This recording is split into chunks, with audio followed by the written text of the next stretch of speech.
Helplessness is one of the worst feelings in the world. When you're subjected to circumstances that are entirely outside your control and you can't change any of it, no matter how much you want to. You try to find a way out or a way to fix things, but eventually you realize there's nothing to be done. Some people turn to acceptance at that moment. Others turn to blind fury and quickly go down a path of contentment and self-destruction. It's been over a decade since the survival horror video game SOMA was released, and there's one scene that stuck with me ever since because it perfectly illustrates that feeling of complete and utter helplessness. This is your spoiler warning, folks. The scene happens in the middle of the game. Our heroes, Simon Jarrett and Dr. Catherine Chun, have traveled far to gain access to a deep-sea submarine called the Dunbat that can withstand extreme pressure. They're in the midst of saving what's left of themselves and humanity and need to reach the seafloor to do it. They power up the Dunbat, get ready to go inside, but before they can, it starts yelling and screaming. It flails about in the hangar bay as if it's an animal trapped in a cage. It curses Catherine, telling her, "This is all your fault," before it breaks from its chains and plummets down to the darkest depths of the ocean, never to be seen or heard from again. Our heroes have no choice but to find an alternate course. When I saw that scene for the first time, I couldn't help wondering what it would be like to wake up and not be in my body, but be inside a machine. And not a cool-looking android either, but something completely alien from my former self. And worse yet, still aware enough to comprehend that my mind is imprisoned in a metal thing and I can't do anything about it. So I could understand the rage of the awakened sub.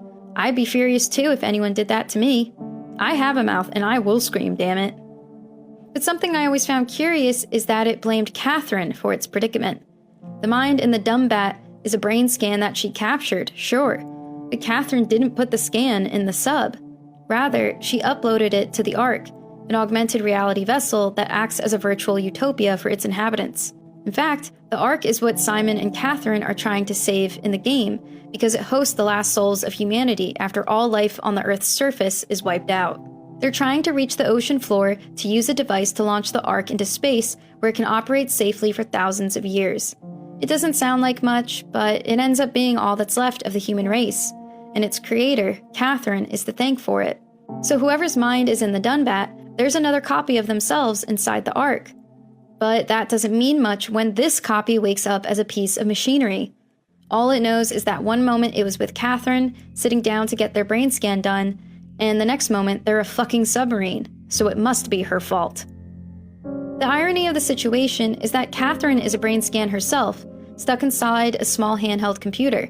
She has no agency other than opening doors and the words she exchanges with Simon, who is also a brain scan inside a robot, although he has arms and legs.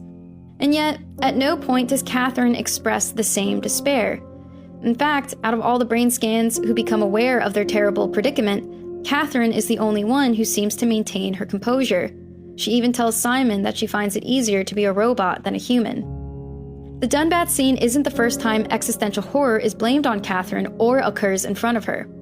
Previous brain scans have cursed her, people have killed themselves in front of her, and the original Catherine, the human Catherine, was accidentally murdered by someone who didn't trust her. So when I do the math for all of those interactions, it kind of starts to feel like most people in the SOMA universe don't like her. And despite it feeling that way, Catherine still does everything she can to save them. Because like her or not, she's the real hero of the game, not Simon. He's along for the ride because he wants to get on the Ark. Like everyone else Catherine has to put up with, Simon has multiple freakouts about what's going on. Not that I really blame him. One moment he's getting a medical brain scan in present-day Canada, and the next he's 100 years in the future during the apocalypse, which is pretty bad timing. Luckily for Catherine, Simon doesn't blame her for what happened to him because, well, he doesn't even know who she is at first. Plus, she's the only other person he's able to converse with throughout the game, and at times he's openly grateful for her company and genuinely seems to like her. But that all changes after the Dunbat goes AWOL. Without a submarine to take them to the ocean floor where they can launch the Ark from a space gun, Simon and Catherine are left with one option: to copy one of their scans into a robot body that's already in a deep-sea power diving suit. They decide it should be Simon so that he can bring Catherine with him on the handheld computer, though Catherine says she's willing to scan herself if he wants to stay behind.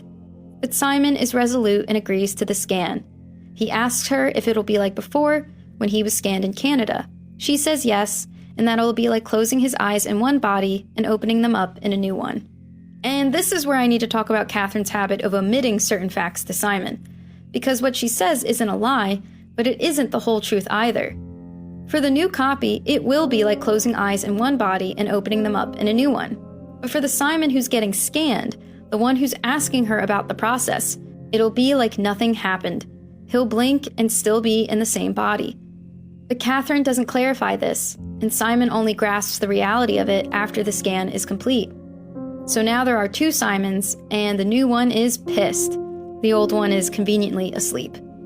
I think Catherine figured out a while ago that, unlike most people, she can face the cruel reality of a situation for what it is and not lose her sanity over it. This is important because by the time Simon finds her at the beginning of the game, he's her only way to get the Ark into space because she doesn't have a body of her own anymore. So Simon has to want to help her if she has any hope of achieving her mission. And that means she can't have him freaking out at her and going ballistic. Because while Simon is physically immortal in his robot body, brain scans are fragile things. If one gets too stressed for too long, it causes the scan to deteriorate entirely. So while she doesn't outright lie to him, Catherine doesn't draw attention to the fact that a copy of Simon would get to live on the Ark, and that the Simon helping her would be left behind, as would she. And in Catherine's defense, Simon should have figured it out based on all the evidence he finds that blatantly describes the process. It's copy and paste, not select and move. But time and time again, Simon performs mental gymnastics to blind himself to his reality.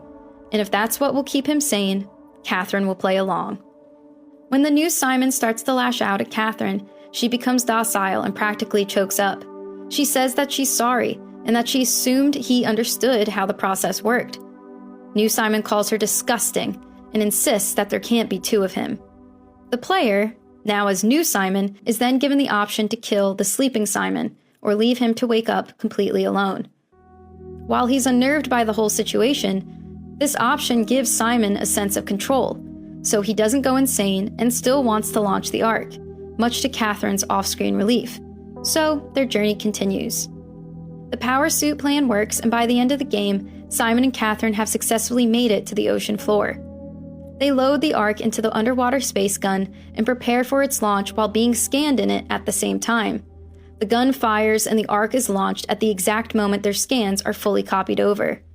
Simon blinks his eyes, but he's not in a new body. He's not on the Ark, and neither is Catherine. They're still at the bottom of the sea, and he's still a fucking robot. This infuriates Simon, who quickly accuses Catherine of tricking him. Catherine tries to tell him that they should be happy for the copies of themselves up in the stars because they're safe, and to be happy that together they saved humanity, that they did a good thing. But Simon won't hear any of it, and openly resents that they're stuck in hell while their copies are up in heaven, and he doesn't stop yelling at her. This is when Catherine has had enough. She doesn't act fragile like she had in the past. For Catherine, the Ark was about the survival of the species. For Simon and everyone else, it was about survival of the self. And she can't stand Simon's willful ignorance to the scanning process. Her mission is now complete, and she no longer needs Simon to like her, so there's no point in holding back anymore. And despite knowing what will happen to her, she meets his anger head-on with her own. Fuck this! Fuck this! Fuck you! Fuck you, Catherine! You lied! And I believed in you! I trusted you! You said we're getting on the fucking Ark! We are on the Ark, you idiot! I didn't lie! I can't be responsible for your goddamn ignorance! You Fuck! Catherine? Please don't leave me alone. Catherine? Catherine?